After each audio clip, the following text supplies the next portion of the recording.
Hello, I hope you're sitting comfortably. Yesterday we finished, or yesterday, well, during our last lesson, we finished Robinson Crusoe and Daniel Defoe, and I hope that you all will have good results in the test, okay? And now we are going to start the last author that is in this year's program, that is Jonathan Swift. Okay, he's somebody very different from Daniel Defoe. Uh, let's say his stories are not realistic. Uh, they have lots of imaginary and fanciful elements, and behind these imaginary elements, there is a thesis, a set of ideas, mainly social and political ideas. It is a kind of criticism of his own society and historical period. Let's say that his novels could be placed in what is called the philosophical novel. The philosophical novel was especially fashionable in France with Voltaire and Diderot. They were philosophers and they wrote novels that had their philosophical ideas that you could see reading between the lines. Jonathan Swift, page 223.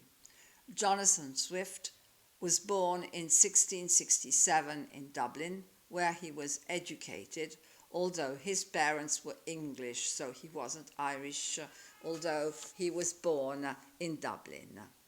The family returned to England at the time of the Glorious Revolution 1688. You remember the Glorious Revolution, the set of laws that established the parliamentary monarchy. And Swift became secretary to Sir William Temple, a Whig statesman, quindi un politico Whig, who encouraged him to write his first satirical works, quindi che lo ha incoraggiato a scrivere le sue prime opere satiriche. Among his best satires were, tra le sue migliori satire, The Battle of the Books, 1704, La battaglia dei libri, about the merits of ancient and modern literature, quindi sui meriti della letteratura antica e moderna, in which Swift supported Temple's defense, nel quale lui sosteneva la difesa di Temple of the classics, dei classici, and mocked the self-satisfaction of modern scholarship, e quindi prendeva in giro la soddisfazione personale degli studi moderni, della critica, criticism and poetry, e della poesia. A Tale of a Tub, 1704, il racconto della bagnerola, about the contending religious parties of the day, su la rivalità tra i partiti religiosi dei suoi tempi, the superstition of the Catholics, la superstizione dei cattolici, and the fanaticism of the dissenters, e il fanatismo dei dissenzienti. In 1694, Swift returned to Ireland, where he was ordained Anglican priest, quindi ritornò in Irlanda dove fu ordinato prete anglicano. He was appointed Dean of Dublin's St. Patrick's Cathedral, quindi fu nominato decano della cattedrale di San Patrizio di Dublino in 1713. He lived in Dublin for the next 30 years, visse a Dublino per gli altri 30 anni, in indignant opposition to the Whig government in London, con un'opposizione assolutamente indignata al governo Whig liberale di Londra, defending Ireland and the Church, difendendo l'Irlanda e la Chiesa. He gave 1/3 of his income to the Catholic poor, quindi diede un terzo dei suoi guadagni ai poveri cattolici. For a time he wrote comparatively little. Per un periodo quindi scrisse piuttosto poco, but after a few years he began to write pamphlets. Dopo alcuni anni iniziò a scrivere dei pamfleti. Dei pamfleti sono dei brevi scritti, di solito abbastanza virulenti e di denuncia. Denouncing the injustices, denunciando le ingiustizie that Ireland suffered from, di cui soffriva l'Irlanda. Among them was the Drapier's Letters, quindi tra loro c'erano le lettere del commerciante di stoffe, 1724-25, a series of pamphlets Swift wrote as an assumed character, quindi lui scrisse questi pamfleti nascondendosi dietro un personaggio, M.B. Drapier, attacking the government's proposal, attaccando quindi le proposte del governo for a new coinage, per fare nuove monete, which would have increased poverty in Ireland, che avrebbe aumentato la povertà in Irlanda. In 1726 he published his masterpiece, pubblicò il suo capolavoro Travels into several remote nations of the world, viaggi in alcune nazioni lontane nel mondo, known as Gulliver's Travels. In 1729 a modest proposal, una modesta proposta, appeared in which, with irony and bitterness, nella quale con ironia e amarezza Swift suggested that the poverty of the Irish people, lui suggeriva che la povertà degli irlandesi should be relieved by the sale of their children, dovrebbe essere risolta con la vendita dei loro figli, as food for the rich, come cibo per i ricchi. Swift's later years were marked by the decay, quindi i suoi anni più tardi furono segnati dal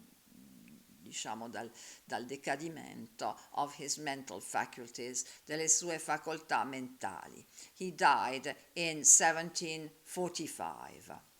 A controversial writer, uno scrittore molto controverso. Swift is without doubt e senza dubbio one of the most controversial among great English writers, è uno degli scrittori inglesi più controversi. He has been labeled alternatively, è stato etichettato di volta in volta as a misanthrope, come misantropo, a man with a morbid attitude, con un uomo con atteggiamenti di morbidità, a monster, un mostro, or a lover of mankind, o un amante dell'umanità. What clearly emerges from his works is that he was seriously concerned, era seriamente interessato with politics and society, alla politica e alla società, and that his attitude was mainly conservative, e che il suo atteggiamento era principalmente conservatore. It is also clear that he did not share the optimism of his age. È anche chiaro che non condividesse l'ottimismo della sua epoca and the pride in England of his contemporaries, e l'orgoglio inglese dei suoi contemporanei. He defined himself as a hater of man, si definì come una persona che detestava gli esseri umani, whom he described as an animal capable of reason, che lui descriveva come animali capaci di ragione. According to Swift, secondo Swift, reason is an instrument that must be used properly. La ragione è uno strumento che deve essere usato nel modo giusto, properly. Too intensive a use of reason, Un utilizzo troppo intensivo della ragione is an error of judgment, è un errore di giudizio, and therefore unreasonable, e quindi è irragionevole. Thus he insisted on the need to take a common sense view of life, quindi insisteva sulla necessità di avere una visione di buon senso della vita. Common sense, quindi il buon senso. Swift found in irony and satire, quindi trovò nell'ironia e nella satira the means that suited his temperament and his interests, il mezzo che si adeguava bene al suo temperamento ed ai suoi interessi. He usually achieved the effect of parody, di solito quindi ottenne un effetto di parodia, combining ironic intent, combinando l'intento ironico with the simplicity of his style, con la semplicità del suo stile, and his diction, e la sua dizione. Okay, we can say that Jonathan Swift criticized the Age of Reason.